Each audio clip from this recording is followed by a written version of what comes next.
great to see such a full house. Are you guys ready for our final panel? Yeah? You hanging in there? We're getting to the end. So this is a really great one, and it's a perfect way to kind of end on a balanced note. So this panel is all about, are you mindful or is your mind full? So technology, as we know, is partially responsible for the crazy lives we live and the hectic nature of it. But at the same time, technology can actually provide somewhat of a balance and really be nurturing as well. So let's welcome our panel. We have Leah Hunter from Fast Company will guide us through this, and she'll be talking to Ruzwana Bashir, founder and CEO of Peak.com, Calm CEO Alex Tu, and Ultimate Fighting Champion star Paige VanZant. Thank you very much.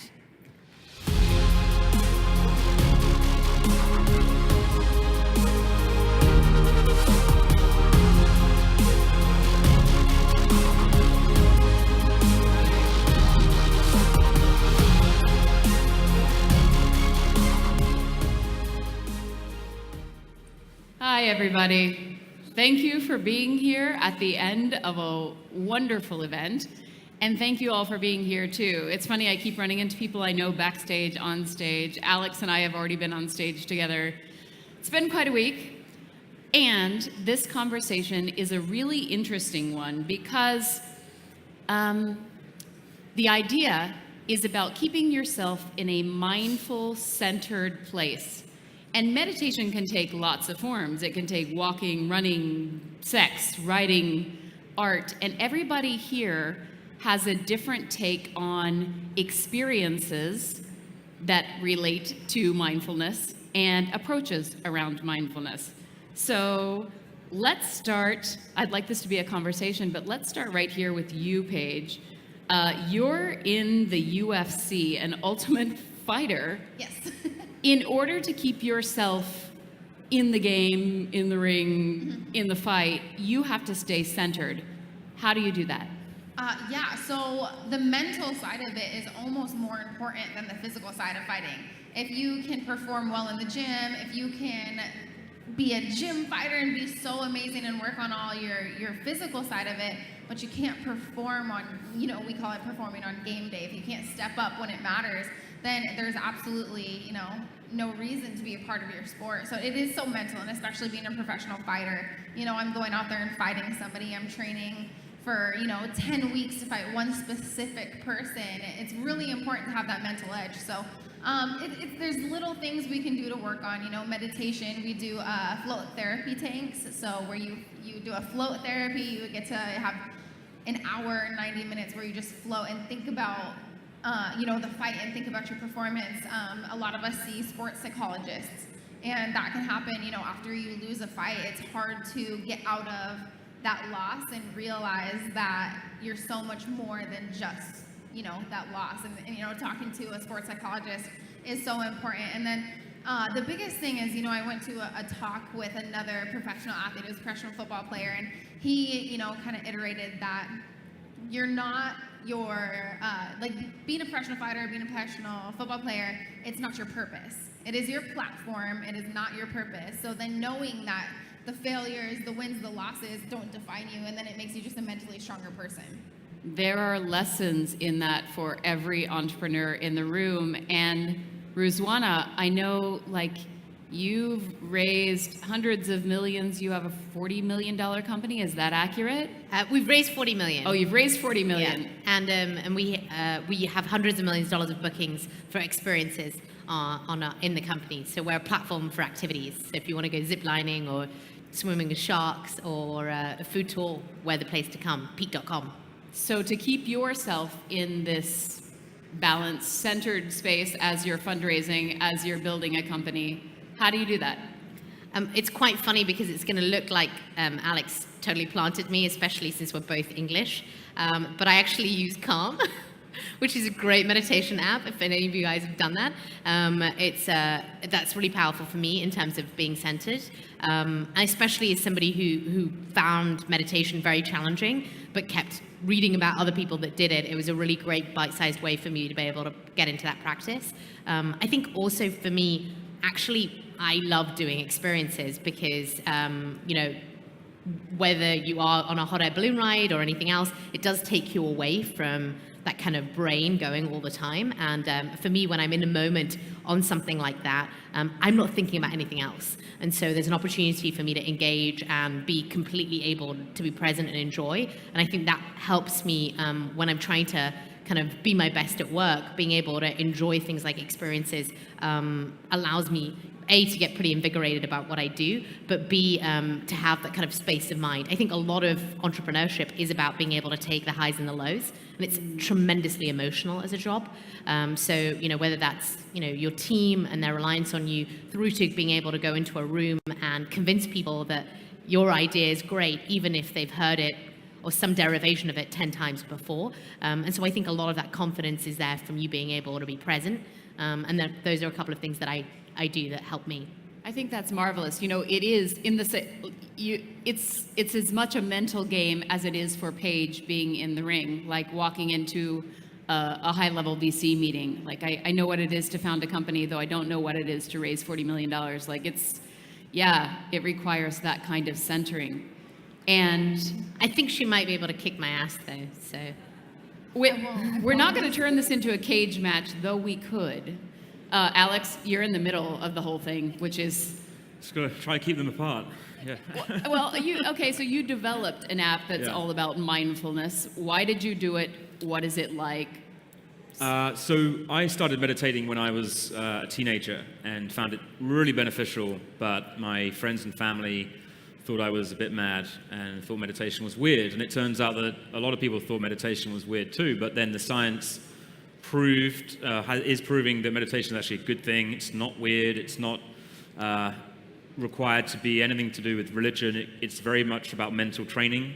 And so in building Calm, one of the motivations was to create a product that other people would find accessible and they would not be scared to try meditation. And also the internet turns out is an amazing way to reach millions of people. And we've reached 35 million people today and growing by a few million every month. So we've been able to put this ancient technique or set of techniques into the hands of, tens of millions of people and help them navigate the stresses of modern life. So it's incredibly rewarding to work on something like that. And, mental health issues are on the rise, stress and anxiety and depression. And so we really need, better tools, and Calm is one of those tools. The mental training aspect of it is interesting, and I'm curious from all of you. Repetition is one of the ways in which you can train your muscles to have a type of memory. How do you do it with your mind and your spirit such that you can naturally drop into what is, in my opinion, our natural state of being, which is wellness, joy, love, stillness? How do you train yourself? What is the rigor that is required to train yourself into that? Gosh, for me, I'm in a very stressful job, so it's high stress. There's a lot that goes on outside of just being a professional fighter. And then, well, why don't you just tell people, what does it look like to be a professional fighter? So to be a professional fighter, to be a professional athlete, it's a full-time job. So I'll wake up, I have my conditioning practice in the morning, I take a small break, and then I have, my boxing practice, and then I'll go and have jujitsu. So it's constant, a high pressure, a high pace environment where I'm going to practice. I know the people that I train with, they are my teammates, but we do, punch each other in the face every day. And to go into something knowing that you're going to get hit and broken down and beat up, and you're going to, you're going to lose in the gym, and you're going to take those losses every single day, but to somehow turn that, to have a positive mindset, to know that, yes, I'm getting better. I'm doing this for a purpose. I'm gonna get better from this and have success in my career. It is very hard, and it's, when you have those days where you spill your coffee and then you can make that ruin your entire day, and then I kind of have to remind myself, okay, was it a bad day or was it just one bad practice? And then I have to realize, no, one bad experience, one bad 5 minutes should not ruin my day, and then turn it around and make it positive. It's very hard to do, but it is something I try to practice. I never would have imagined that, and that's marvelous. You're the penultimate example of constant positivity under all circumstance. Oh my God, yes. Mental training. How do you train yourself into having that be your natural state of being? Whether you're skydiving, one of your experiences or anything else? Yeah, I mean, I use the Calm app. I mean, meditation is something I've done for many years. I find it incredibly valuable to help calm the mind. There's a lot of noise in life, but also in running a startup. And actually with Calm, we encourage our employees to meditate as a team every day if they want to, which is great for creating that collective sense of calm in the office. So I found it incredibly valuable. I think meditation is one of those practices that is multifaceted in its benefit, and everyone should try and do it. It is hard though. It requires practice and consistency, just like physical fitness. And a lot of people, get into physical fitness, but then get out of it and come back into it, and it's like a cyclical thing, unless you're a UFC fighter when you're doing it every day, no matter what. And so meditation is quite hard, but mindfulness itself, you can practice that in any moment. And meditation is just the training in mindfulness. So you can have mindful experiences through Peak and others wherever you are. And so you don't have to do meditation to be mindful. I agree. So I think for me, in terms of mental training, a lot of it is around just being very self-aware, if you can be. I think we all get triggered by small things. There's things that we can do to make us the best that we can be. For me, it might be making sure I've had enough sleep. That I know gives me a bit more of an edge than if I'm kind of running on 3 or 4 hours sleep a night. And so I think there are things that you can do that allow you to be in the best state of mind in order to be able to perform. And I think beyond that, it's just being able to recognize when you're reacting to something in a way that might be outside of a pattern, or that you recognize is you being triggered as opposed to what you might naturally do. So I think there's quite a lot of things that you can do around self-awareness and what your natural demeanor might be like in order to be able to recognize when you're out of that. And then it might be to take a moment, right? Take 3 minutes and have a break if you are finding that you're irritated by something or you're reacting to something in a negative way. I think especially the highs, I think most of us can handle. It's the lows, or where something isn't what you expected, and there's a mismatch of expectations versus reality that I think can create the situations where you aren't as present as you want to be. So those are the things that I try and do. I love that. Like, noticing where you are in any given moment is a really powerful tool, because if you stop, you're eating your lunch, for instance, you can stop, you can eat your lunch, or you can eat your lunch and notice every color, every flavor, every taste. Oh, the buffet was beautiful. Like, it's that. We're getting questions via Slido. If anyone, I know that it's a tool that's being used throughout the event. If anyone has any questions, send them in. We're going to look at them and see what is worth asking. There's a question right now that a few people are interested in about the difference in approach in Calm versus headspace, and maybe you can tell people who may not know what, Yeah, Calm and Headspace are the two leading apps for meditation in the world. I think Headspace do a tremendous job. Calm is a little bit broader than just the meditation. So we started as meditation, and then in more recent times we've introduced what we call sleep stories, which are basically, and it sounds almost funny, but they're bedtime stories for adults. And it turns out that bedtime stories are super effective for children, and they still work for adults. So we have some of the world's best voice talent reading very soporific stories and helping, I think, multiple millions of people every month get to sleep using these sleep stories. So that's one feature. We have a broad selection of music. We have a new feature called Calm Body, which is basically like yoga light, what we're doing for meditation, we want to do for yoga. So I think the difference between Calm and Headspace is just that Headspace is more on the meditation only, and Calm has a lot more sort of breadth, I think. Okay. Thank you. For whoever asked that, thank you also. Whoever wants to throw in questions, thank you. We're not going to display them unless we're talking about them right now. Note for whoever's running the screens. But a question occurred to me. I mean, the whole point of Calm, Headspace, and all of what we're discussing, are you mindful or is your mind full?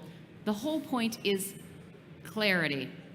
So in any given moment, whether it's knowing what the right next step is to take in your business or what the right physical move is to take in the ring, how do you have the clarity of knowing? Give us a story about having the clarity of knowing that that is the right move.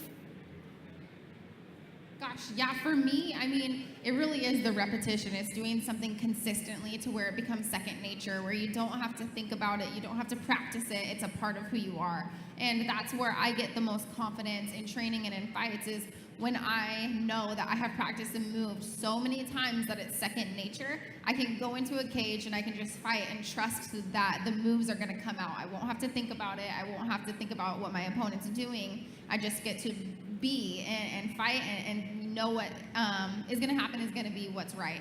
And that's something that I definitely need to practice more within, you know, the mental space of training. And it's definitely things, we have a fight camp, which will be like 10 weeks long. So I'll focus on it during those 10 weeks, but you know, my fighting career is my entire life. So it's taking those moments and making it repetition. So you don't have to practice, it just becomes a part of who you are.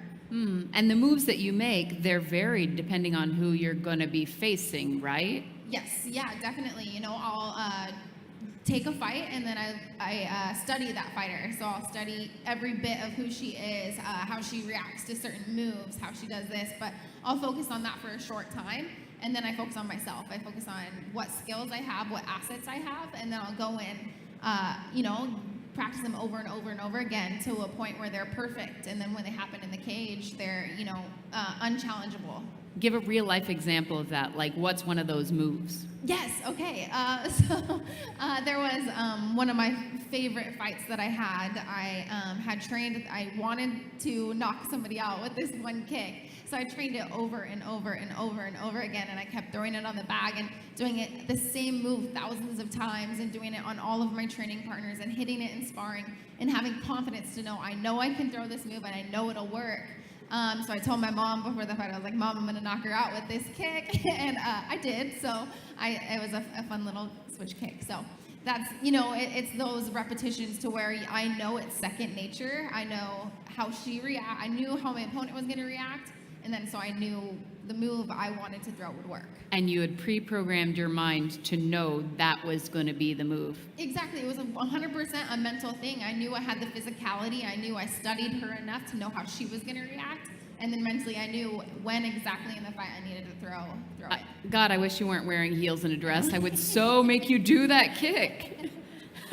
Okay. Clarity. Yeah. Especially, I mean, in a business sense, as founders, like you, whether you're raising, whether you're growing your business, whether you're deciding on a new feature, how do you know it's the right move? I think that's the reason that people have things like mission alignment and vision alignment. Ultimately, there's a reason that you work to say what is the end purpose of what we're doing, because it creates a framework. Clarity of thinking is really us saying, how do you know you're making the right decision? And the way that you make the right decision is by creating a criteria of what you care most about, right? And your mission is one way to do it. Your cultural values are another way for you to establish norms that say, okay, this is how I'm going to ring what matters to me and my company and what we stand for. And so every decision is made with that line of thinking. And I think there's a great book by Daniel Kahneman about thinking fast and slow. I think when you're in the position of being an entrepreneur, it's incredibly important that you take the moment to think slow on areas and strategies that really matter. And so for me, that clarity of thinking doesn't come from, potentially gut intuition. It comes from really recognizing what we stand for as a company, what our mission is, prioritizing what matters, therefore, and then it's actually pretty simple and straightforward to make decisions. So by defining criteria and things that you care about, you don't always have to be in a headspin about something new. You already know what really matters, and the 3 or 4 things each year that you're going to be working on because you know other things aren't a priority. So I think that clarity of thinking, and I think that book is excellent in terms of giving us frameworks to think about the biases that we have and the things that we think, gut instinct can be perceived as being a very positive thing, but often we're actually answering a different question to the one that's being asked, and so you've got to be tremendously careful. That is the cage for you. Like, you set the parameters with your values, and then you can move within it. It makes sense. Yeah, I mean, I think Jeff Bezos has a quote that, with Amazon, they're stubborn on the vision, but flexible on the details about how they get there. And I think that's true in the spirit of what Ruzwana was saying.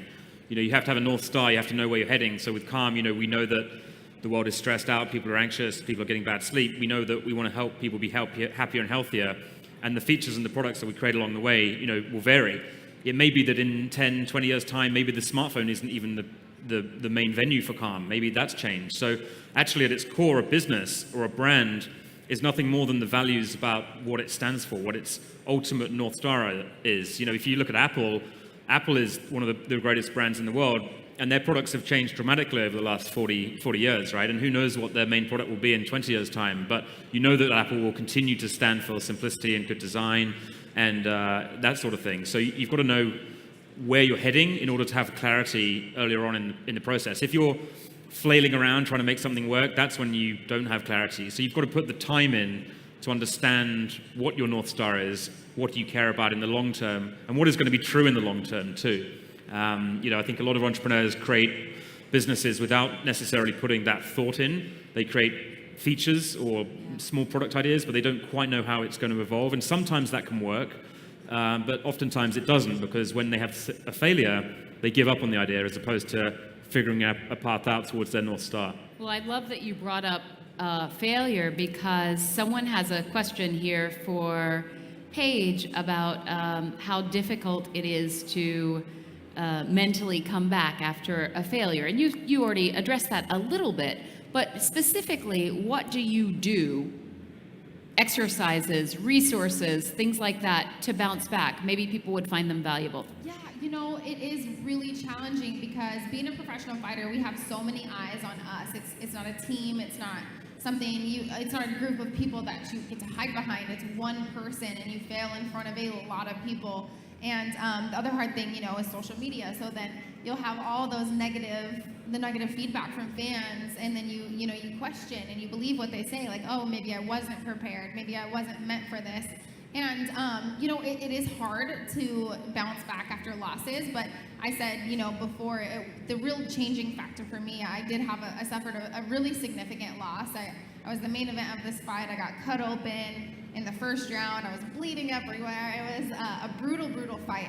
And at that moment, I kind of was like, wow, I'm not meant for this. I'm not meant to be a fighter. And I went to a conference, and I heard I wish I remembered his name, a football player speak about, mental strength. And he said you mentally can bounce back from failures once you realize that you aren't defined by what you do. And it's not your purpose. So fighting's not my purpose. It's my platform. It's my platform to be successful. So it's just remembering that losses happen and you have to grow for them, but they don't define who you are. There's a really wonderful, it was originally a Teddy Roosevelt quote. I first heard Brene Brown say it on the keynote stage at South by Southwest, but the gist is, it's not the critic who counts, it's the man who's in the ring, bloodied and battered, and who gets up again and again and again. So true. That is very, very true.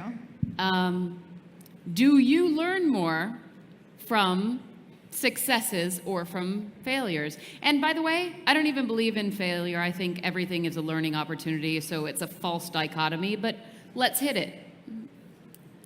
I personally learn more from failures. I think that it's a little bit easier to dig deep. I think successes, unfortunately, I'm the type of personality that, as soon as you've hit a milestone, you're on to the next thing. I think the failures often allow me to get a bit more introspective and understand why something might have happened. And actually, one of the things that we do as a company is we do pre-mortems before something happens. And so you predict how you're going to fail. And then afterwards, if it does happen, then you might have had some ideas around what was going to go on. But often you only do post-mortems to learn from things. But for Peak, it's been very, very valuable to sometimes do pre-mortems on really important things so that you can actually predict what's going to happen. And that ends up being incredibly invaluable learning without actually having to fail. So those are some of the things that we've also done in order to get better at that. That's marvelous. Thank you. I think you can learn a lot tactically and strategically from both success and failure. I think you learn more about your own character and yourself from failure. because it really is a test of your will, of your desire, resilience. And I've had a lot of projects that have not worked out as planned, and they've really helped me become more resilient, because when you get knocked down, it makes you stronger, right? I mean, Paige, you must know that. So yeah, I think failure is to be avoided if possible, but when you look back and you think about the failures, you realize they're part of your story and they make you who you are. Well, Thomas Edison said that he never failed. He just found 1,000 ways not to make a light bulb. We're getting, okay, a lot of people ask this question about are meditation apps a contradiction in terms? I'd like to hear how you address that, and then... Yeah, no, they're not a contradiction in terms. I think if you were glued, if you had to hold the phone in front of your face in order to meditate and look at it, it might be, but actually all the meditation apps out there, including Calm, they're audio driven. So it's like having a teacher next to you, speaking to you, and a teacher that can be in any place in the world at a moment's notice. So the fact it's on a mobile phone is not a contradiction. It's actually an amazing benefit to be able to reach millions of people. Yeah, and recognizing that meditation doesn't have to happen with your legs folded sitting on a cushion. It can happen while you're walking. It can happen while you're riding. It can happen while you're coding. It's anything that drops you into a space. And if the tool is a phone, well, the tool is a phone. If the tool is a fight, well, the tool is a fight, right? We're pretty much there. And I want to pause and say thank you for being here and for dancing so gracefully in this conversation. And thank you all. See ya. Okay. Cheers.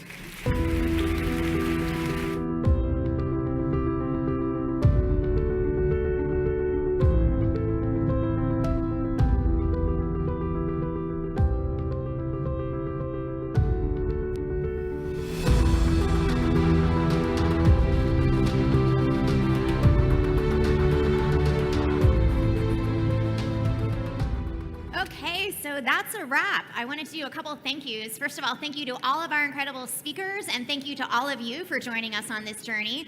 I also wanted to thank Web Summit for putting this incredible program together, and please join me in giving a quick shout out to forum producer and some of the folks backstage, so Luann and Ugo and Anna. So thank you, all the folks who put this together.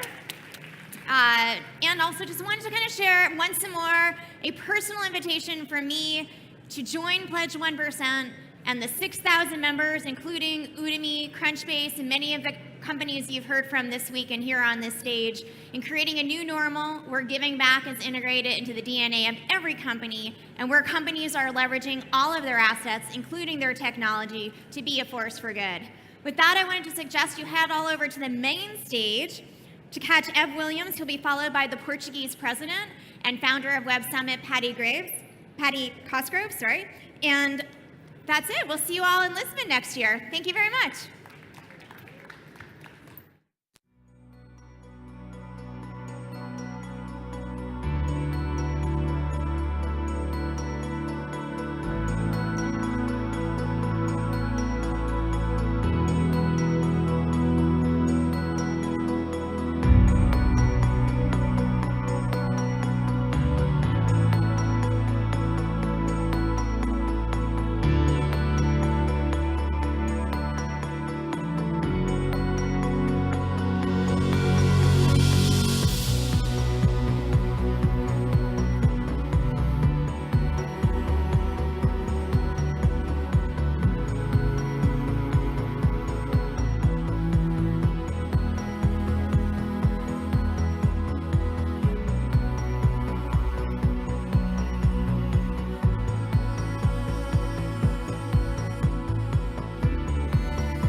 You know, it reminds me of something out of